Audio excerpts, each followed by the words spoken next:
Hello kaiju fans of all kinds, I'm back with another video, and today I'm enjoying some ghost cookies I made. But there's no time for eating right now, because today I'm going to be reviewing the Neca Godzilla 2001 Atomic Breath version. Anyways, this guy is from the movie Godzilla, Mothra, and King Ghidorah Giant Monsters All Out Attack, or, as you know, my favorite Godzilla movie. Also came out the year I was born. But I got this guy at Salem, if you saw my Salem haul about 2 weeks ago. So I picked this guy up because there wasn't really anything else at that comic book store, and I was like, you know what, I was looking for this figure. My Newbury Comics never had it, so I just decided to pick it up there. So yeah, this is the next guy in my October reviews list.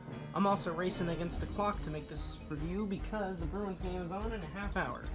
Going over the box here real quick, same old stuff, same NECA box as usual. This is Godzilla 2001 Atomic Blast. On the back, we get the really cool art of the figure. I always love the art on the back of these boxes. The detail on this guy is exactly the same as the original Godzilla from GMK that NECA made, because it's a repaint, so of course it's going to be exactly the same. It's honestly pretty good detail. This was one of the things about the original figure I didn't mind too much, was the detail itself on the figure. Just normal scaliness of Godzilla as usual.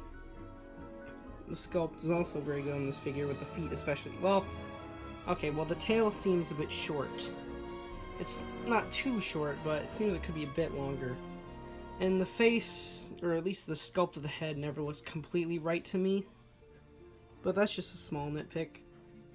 The spines here look great. They're also obviously made of very thin rubber. I think these ones are actually thinner than the original. So yeah, the detail on this guy is actually very nice. For the paint job, this is actually, in my opinion, a better paint than the original, because the original I was not a fan of. If you know my opinions on that figure, I did not like the green on him, and he was pretty much my least favorite NECA until the Shin Godzilla was released, but we're not going to get into that. For this paint, he actually has more of an accurate color. It's slightly more gray than green. We're not going to the green MK anymore. So, yeah, basically it's a nice charcoal pretty much everywhere. Normal Godzilla colors. On the toenails here, we get a grayish sort of tint to it. So that's pretty nice. And same with the fingernails. As you can see, it's more of a grayish. Then there's the biggest changes, which is obviously the blue on him, which is to create the effect of just him lighting up from his atomic breath. I have mixed feelings about this. I'll go into the spines first. I do like the spines. The spines look great. It's a little disappointing that it sort of just stops. We have blue, a little bit of blue right there, and just nothing else. But from here, it goes all the way up the back, and it starts to build off on the body to create a light effect. And then, of course, it's on the hands and the arms here, which is also why I have him with his arms out, because I just think it looks better. On this face here, and actually his mouth, inside completely blue. Now, here's where I think the blue is a problem. I feel they overdid it a little too much, especially on the body right here. Right here, on the belly and the chest, and on the legs here, I just feel like this is a little bit too much. I was a little bit skeptical first, which is why one reason I was going to buy a figure, but I don't think it's that bad. And like I said, the spines look great. He'll definitely stand out on your shelf. The articulation on this guy is pretty standard for the NECA Godzilla line. It's a little stiff, but then again, a lot of NECA figures are like that. Basically, you get an open mouth, obviously, normal.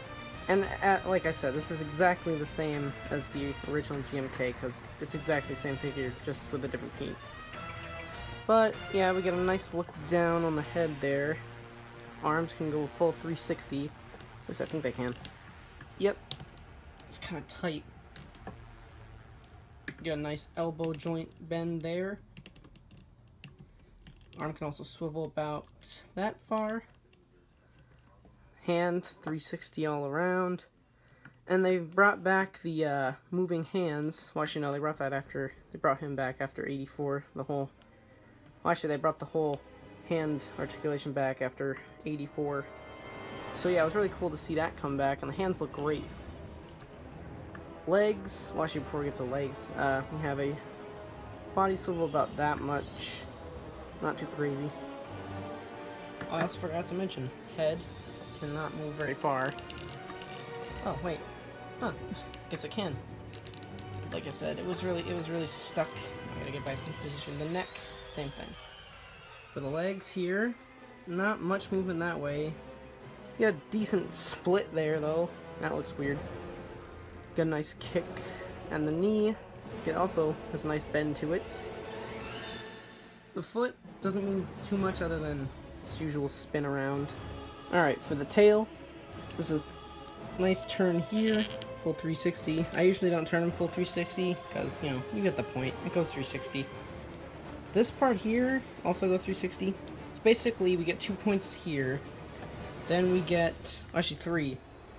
They also get a decent bend, but it's mostly at this joint here. This one does turn around. It does, but it's really hard because of the sculpt. Then we get the tail piece that we just put on, and it's a bendy wire all the way up here. As you can tell by the title of the figure, it has an accessory. The Atomic Breath. Alright, for the detail on this, it's actually quite nicely done. It's got a nice flame effect to it. Right here you can see the little peg where it goes into the mouth. And the detail on it just looks great. Now, it doesn't entirely look like GMK's breath, but that would probably be a little bit hard to replicate just because of the way it looks. But I think they did a decent job. And with paint, basically it's just, well, it's blue obviously. We get blue, darker blue for the base, and then up here we get a little bit of a white, or just a light blue. Alright, to put this in Godzilla's mouth here, you'll notice here, there's a slight peg here. First, I thought the darker part was supposed to go on top, like that, but I was wrong. Basically, I'm gonna take this. You can see inside the mouth there is a hole that goes down. What you want to do is take this here peg, right there, and you actually want to have it like this, upside down. Now, you really gotta jam it in there, like, it's really hard the first time, but it gets pretty easy.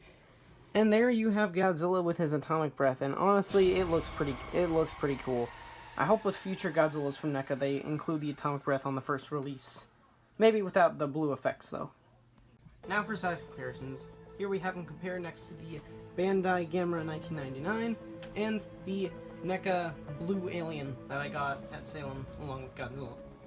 Here we have them compared next to the Bandai Zapanden and Bandai Magata no Orochi, which I just got yesterday. And those two figures are great. And here we have them compared next to the Bandai Creation Godzilla 2001 and the SH Monster Arts Godzilla 2001, and this guy will always be my favorite. Here we have them compared to the original, which, out of both of these figures, I'm gonna have to say I prefer this one. Because it doesn't have the green paint job this guy does. I'd say this guy was about 30, and so was he. I'd say he's more $30 price. This guy should be more of a 20. But, yeah. And also, this figure has a messed up toe. This one does not really have any QC issues that I've seen. But yeah, out of both of these guys, this one's fine, but I'm gonna have to prefer this guy. Anyways, that's my review on him. I really do appreciate NECA for finally making an Atomic Breath accessory for Godzilla. And I actually like that they painted it more accurate to the original movie instead of the green that the original had. I just say tone down the blue a little bit on this figure and it would be perfect. So basically, I definitely recommend this figure if you like GMK, and if you like, obviously, if you like NECA figures, well then, buy them, because like most NECA figures, it's going to be there, and then within a month or two, it's probably going to be gone. So get yours while you can, and I'll see you guys in the next one.